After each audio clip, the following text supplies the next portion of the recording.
अगर हम 70 का इलेक्शन की भी बात करें तो जाहिर है यहाँ पे मुजीबुर रहमान साहब को पीएम होना चाहिए था और शायद हम यकजा भी रह जाते। मगर चलें, बहरहाल मगरबी पाकिस्तान में उस इलेक्शन को जस्ट एक एबरेशन समझ लें। उसके अलावा यहाँ पे एक जो डीपोलिटिसाइजेशन हुई है और जो ये आपने गमलों में क्यारियों में लगा के लीडरशिप तैयार की है यहाँ पे, ये जो मतलब कीड़े पासों लीडर नजर आते हैं, हमें बताएं ना कि हम 1981 से एक दो बंदों को डिस्कस करी चले जा रहे हैं। इंडिया में देखें 81 में कौन प्राइम मिनिस्टर था, आज कौन बैठा हुआ है। अगले चले मोदी की दो टर्म्स आ गई हैं, तीसरी टर्म में देखेंगे वो क्या होता है। मगर यहाँ पे क्या है, यहाँ पर तो ये एक तरह की मोनोपोलाइजेशन हो चुकी है और यहाँ के सिस्टम को कैप्चर कर लिया गया है। और जो बड़े 30-40 साल से लोग हैं उन्होंने ब्यूरोक्रेसी में अपनी इनरोड्स बना ली हैं। लोग जो है जाके इंटरव्यू देते हैं ल्यूक्रेटिव पोस्ट के लिए। I don't know what is lucrative post. और ये जो सिलसिला है, बुरहान से निकल के आप बुरहान में जाएंगे।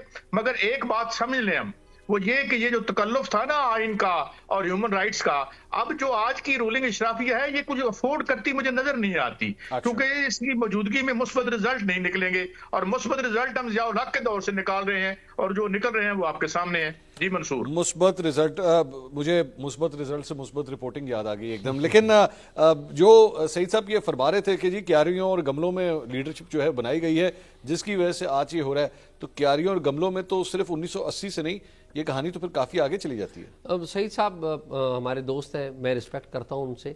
सईद साहब सिलेक्टिव सच बोल रहे हैं, पूरी बात नहीं कर रहे हैं। वो कहते हैं कि जी वो सिर्फ एक दो बंदों को हम 88 से या 80 से जिक्र करते आ रहे हैं।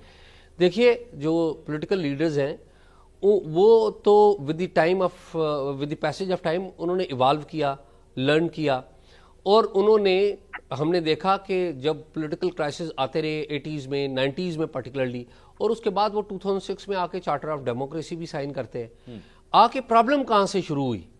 प्रॉब्लम पहली बात तो ये है कि हमारे भाई बहुत सारे दोस्त जो है वो खाली पॉलिटिकल लीडर्स का जिक्र करते हैं। अगर आज आप कहें कि इस मुल्क में अगर कोई भी खराबी होती है तो सबसे बड़ी जिम्मेदारी उस खराबी को ठीक करने की किसके ऊपर है? हमारी अदलिया के ऊपर है ना। तो हमारी अदलिया ने माजी में जो किरदार अदा किया है तो वो तो बड़ी काबिल शर्म किरदार है। और अभी रिसेंट पास्ट में जो किरदार अदा किया है, आप देख लें साकिब निसार साहब की, आसिफ सईद खोसा साहब की जो अदालतें हैं, और ये सो ऑन, पीछे चले जाएं या आगे चले जाएं, दोनों तरफ काम जो है वो बराबर का है। तो हमें पहली बात तो यह कि जो इंटेलेक्चुअल बदयानती का मुजाहरा नहीं करना चाहिए।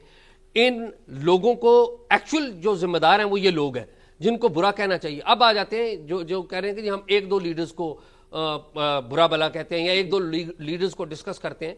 उन लीडर्स में प्रॉब्लम होंगी, इसमें कोई शक नहीं है। किसी भी कोई एक लीडर उठा लें, किसमें प्रॉब्लम नहीं है। लेकिन उनको वोट कौन देता है? उनको वोट देते हैं इस मुल्क के अवाम। और आप क्या पूरा करने देते हैं 5 साल?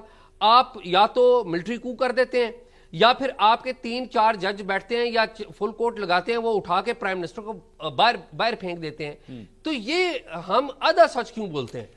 हमें पूरा सच बोलना चाहिए और बात दुरुस्त करनी चाहिए। मंसूर, चूंकि मेरा जिक्र हुआ है तो मुझे 1 मिनट दीजिएगा, फिर मैं उठ के अपने शो में जाना है।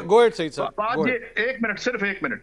बात ये है कि जजों को गवर्नर कौन बनाता है, साफियों को वजीर कौन लगाता है, मुझे ये बताएं। साफियों के वजीर बनने से मसला पैदा होता है या गवर्नर लगने से मसला पैदा होता है? मैं जवाब दे दूं ना, मैं जवाब, इंटेलेक्चुअल डिसऑनेस्टी कहाँ आती है? कि जब शरीफ फैमिली के जो मुलाजिम हैं वो बैठ के हमें ये सबक इंटेलेक्चुअल ऑनेस्टी का देते हैं। मुझे ये बताएं, जजों को चाबी, जर्नैलों को गाड़ियों की चाबियां कौन तकसीम करता है? मतलब ये कि वर्चुअली जब से ये 81 से आए हैं अब तक बिल्कुल इसमें एस्टेब्लिशमेंट का हाथ है। लेकिन बात यह है कि एस्टेब्लिशमेंट सुप्रीम है या आइन सुप्रीम है और पार्लियामेंट सुप्रीम है। अगर तुम अपना काम नहीं कर सकते, अपने इख्तियारात इस्तेमाल नहीं कर सकते, तो करियाने की दुकान चलो जो तुम चलाते हो। मसला ये है कि मैं किससे सवाल करूं? जज मैंने अपॉइंट नहीं किया, जर्नैल को मैंने अपॉइंट नहीं किया, मैंने वोट दिया है अपने लीडर को। और मेरा लीडर जो है वो उसने हट्टी खोल दी, इनके साथ दस्तरखान पे बैठ गया और जब किसी मोटी मोटी पे लड़ाई हुई तो मुझे कहता है जमहूरियत जो खतरे में होगी। तो आई थिंक इंटेलेक्चुअल डिसऑनेस्टी ये है कि जब हम एक खास खानवादे या एक खास जो उसको प्रोजेक्ट करते हैं और उसके जो एक डायनेस्टी जो है उसको आगे बढ़ाते हैं। हम किसी खानवादे के मुलाजिम नहीं है, हम साहबत करते हैं और इसीलिए एस्टेब्लिशमेंट के खिलाफ भी बात कर रहे हैं, जजेस के खिलाफ भी बात कर रहे हैं। सही साहब, मेरे ख्याल में यहाँ पे तो कोई किसी के ऊपर इल्जाम नहीं लगा रहा। कौन किसी खानवादे का मुलाजिम है? मेरे ख्याल किसी ने किसी के ऊपर इल्जाम लगाया है इस डिबेट के अंदर। नहीं, मैं कुछ नहीं कह रहा, मैं भी किसी पे इल्जाम नहीं लगा रहा, लेकिन जब हम बोलते हैं तो लोग बड़े सुनने वाले चौकस हैं, वो जान जाते हैं कि हम कौन सी ट्यून जो है वो बजा रहे हैं और कहां पे खेल रहे हैं। मगर ये प्रॉब्लम है, और प्रॉब्लम ये है कि आपकी लिबरल डेमोक्रेसी में जो आपकी पार्लियामान है वो अपनी पांव पर खड़ी नहीं हो रही। ठीक, उसे चाहिए वो जाके, जब आपकी पार्टियां जो है वो एजेंसियों के दफ्तरों में बनेगी, जो पार्टी, कौन सी पार्टी एजेंसियों के दफ्तरों में नहीं बनी, मुझे बताएं, एक पीपल्स पार्टी को छोड़ के। तो फिर कौन सा ग्रो किया, क्या ग्रो किया? इनकी एम्प्लॉयज ने ग्रो किया, इनके असासों ने ग्रो किया, उसमें सईद साहब कौन सा ग्रो किया? पीएचडी कर लिए इन्होंने। उसमें सईद साहब एजेंसियों के दफ्तरों में बनने वाली पार्टियों में पाकिस्तान तहरीक इंसाफ भी शामिल है? यकीनन। अच्छा, वो भी शामिल है। तो बिल्कुल भाईजान, हमारा कोई चाचा मामा नहीं है। नहीं, मैं ये तो कह नहीं रहा सर, मैंने कब कहा आपको कोई चाचा मामा पीटीआई के साथ है? मैं तो सवाल वैसे सवाल कर रहा हूँ, मैं ये नहीं कह रहा, मैं ये नहीं कह रहा। साफत आजाद होगी जब तक ये पार्लियामान आजाद नहीं होती, साफत भी आजाद नहीं होगी। नहीं सर, ये तो कोई बात ही नहीं कर रहा, मैंने कब कहा है कि ऐसी बात है। मैं सिर्फ ये कह रहा हूं कि वो जो पिछली जमातें हैं, नून लीग के बारे में तो सब जानते हैं कि जारी बात है वो आईजीआई किस तरह बनी, सबको पता है एजेंसियों का क्या रोल था।